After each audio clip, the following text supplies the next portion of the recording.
Hello, and this is the next video in our sequence, and you join us when we've actually managed to make it to Huntingdon. Finally! So, yeah, we're in Huntingdon and we've just been to the Cromwell Museum, and we've had a meeting with Stuart, and he's given us a lot of insight into what we need to do, where to go next, and what to look at. He's highlighted a lot of things that we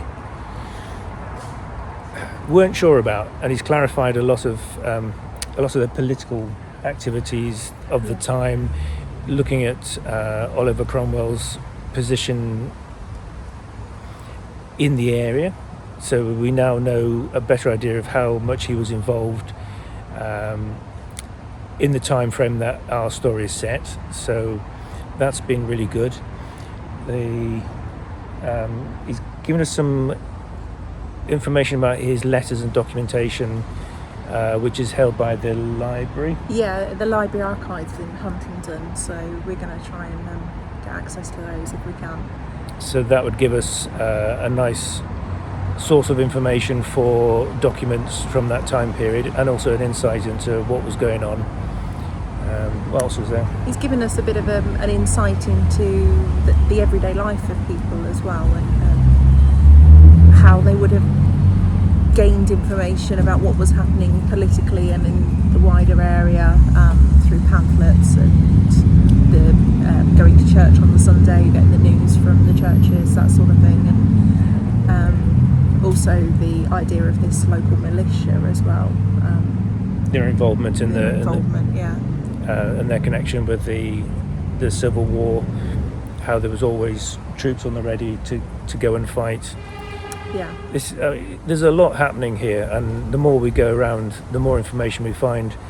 But also, we're also finding a lot of people who are genuinely interested in what we're doing, and they want to know what's happening. And the big thing that comes across is that we're doing something different, something that's involved, something that's going to be genuine, and that we're trying to do an honest portrayal of what actually life was like back then. And it isn't a Hollywood style blockbuster which has been modified to the story and not to what actually happened. Yeah, so sticking more to the facts and reality, and trying to portray a real aspect of life in those times, and life for the people within our village, what their actually day-to-day life would have been like for them, rather than what Hollywood wants them to fit into, and getting acknowledgement from people within the academic industry, from Stuart, and also people that we were talking to in the Cromwell Museum as well,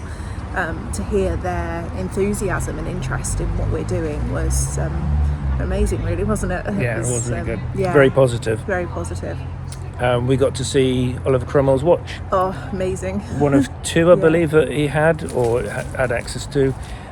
Sorry, there's squirrels climbing around us. We're trying to watch out for that. So it's an amazing piece, and if you do get to go and see it, it's on view and display in the museum, and it's tiny. It's really, really small. So small, and it's so intricate. It's unbelievable that the fact that it survived all this length of time as well. So they're doing a crowdfunding to raise money so they can buy it. They said that they've got most of it, but there's still the last little bit. So we will put in a link to their crowdfunding page. They'll GoFundMe. Yeah. So if you wish to go and have a look and go and support, then please do. I think, is there anything else? I don't think so, not from here in Huntingdon. What's our next one? Is it Chatteris? Ely or Chatteris? Ely or Chatteris.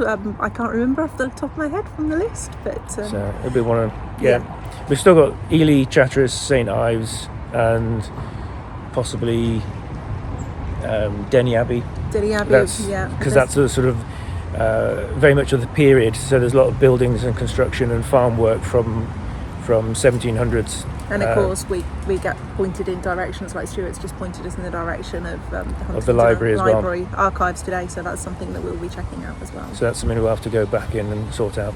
Yeah. So that's it for today. Yeah. And you'll join us somewhere next time in the Fens, somewhere at another place. That's it for today. Bye. Bye.